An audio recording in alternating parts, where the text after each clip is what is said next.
Continuamos con la clase de tejido muscular y vamos entonces a hacer una breve comparación entre los tres tipos de tejido muscular.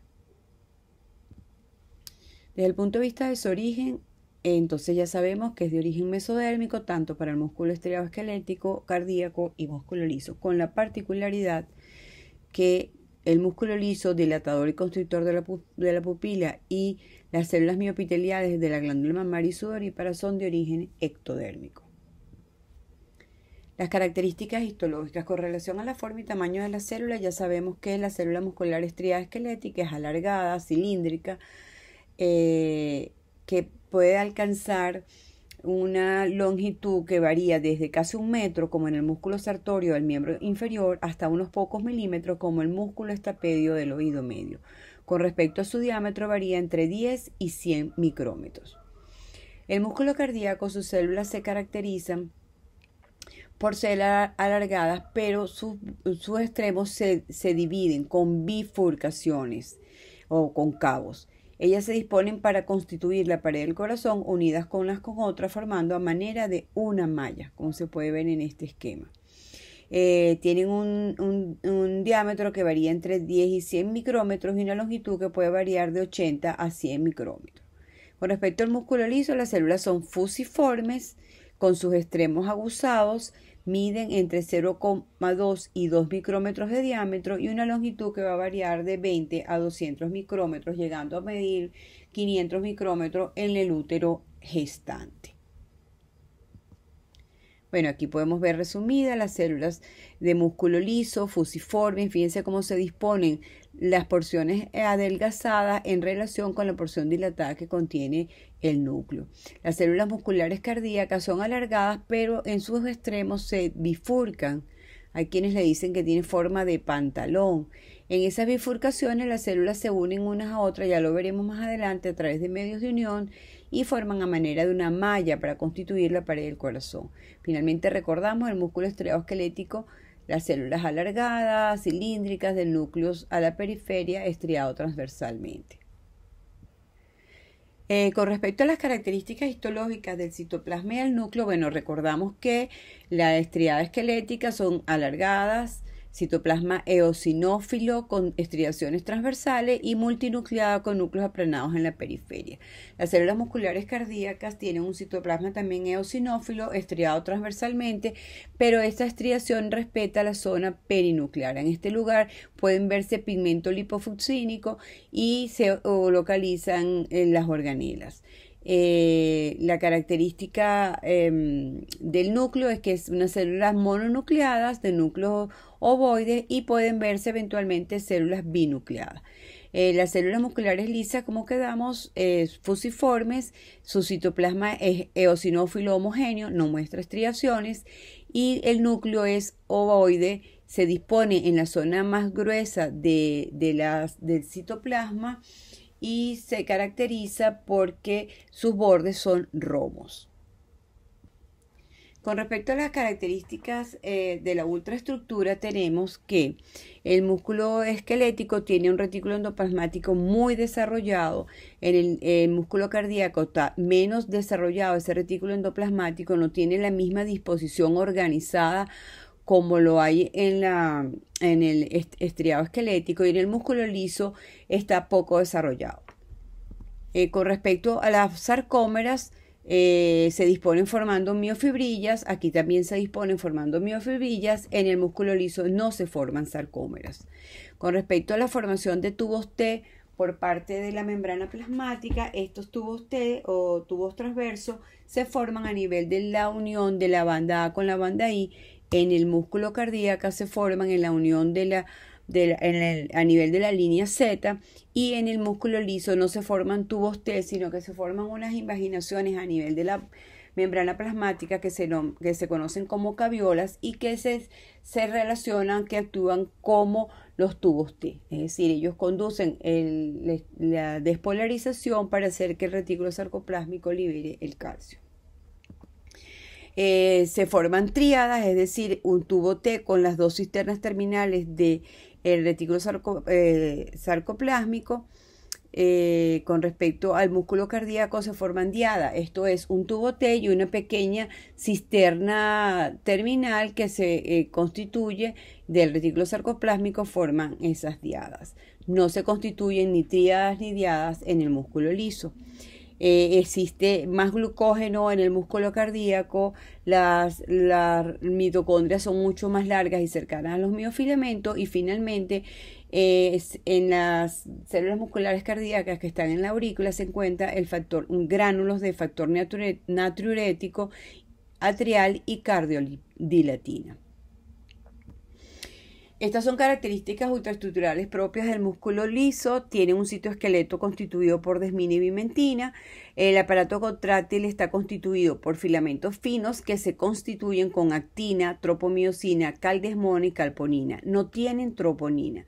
Los miofilamentos gruesos también están formados por miosina 2. La diferencia es que la disposición es aleatoria alrededor de todo un eje y no tiene un centro desnudo como los filamentos gruesos del músculo estriado. Y finalmente tiene los cuerpos densos, que son unas zonas densas a los electrones que están constituidas por alfa-actinina y se encuentran debajo de la membrana plasmática y dispersas en el citoplasma, y son relacionadas o semejantes a la acción de la línea Z de la sarcómera. Ellos permiten el anclaje de los filamentos finos y de los intermedios, como la desminina y la bimentina. Las caviolas, como ya lo nombramos, representan los tubos T del músculo estriado. Con respecto a la presencia de uniones intercelulares, el músculo estriado esquelético no tiene uniones intercelulares. El músculo liso presenta entre sus células uniones tipo gap junction o nexos, y el músculo cardíaco presenta unas estructuras en las uniones cabo a cabo de las células que se llaman bandas escaleriformes.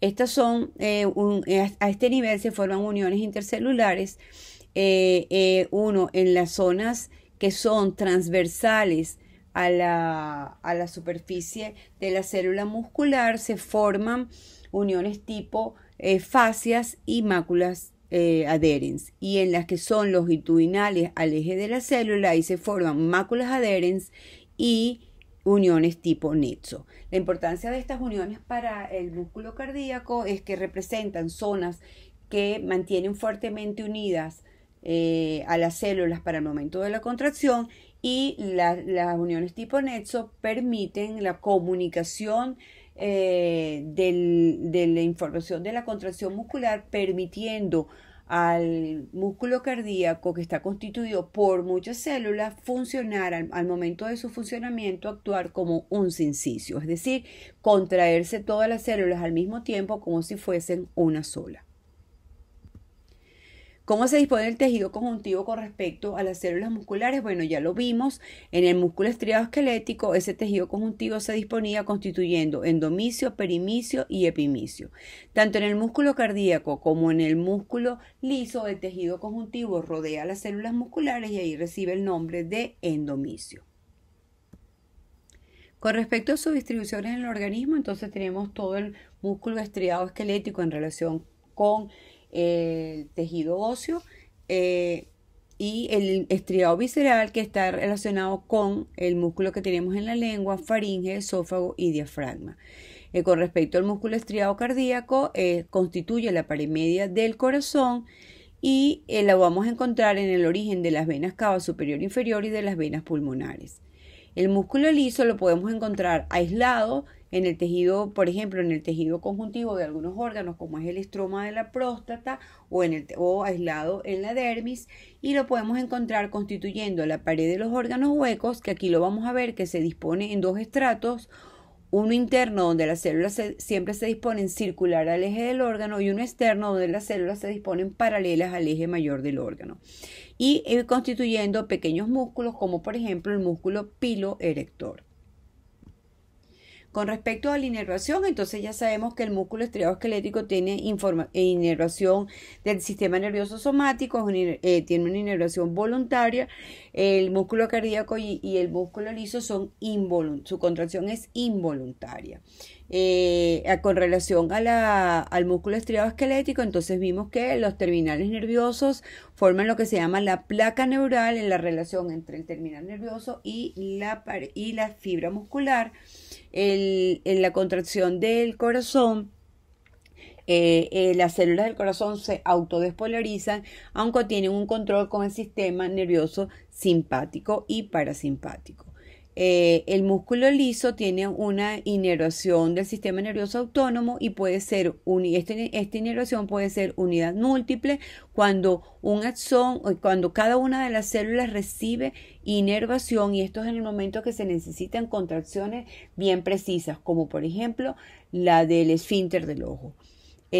O unitario o visceral, donde no todas las células reciben terminal nervioso y la comunicación de la información para el momento de la contracción se hace a través de las uniones tipo nexo. Esto permite que existan contracciones de tipo peristálticas.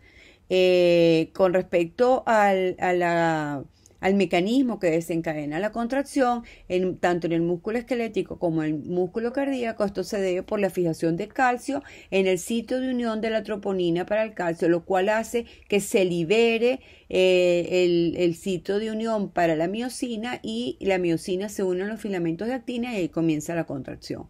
En el caso del músculo liso se hace por fosforilación de las cadenas ligeras de miosina por la sinasa de dichas cadenas en presencia del complejo calcio-calmodulina.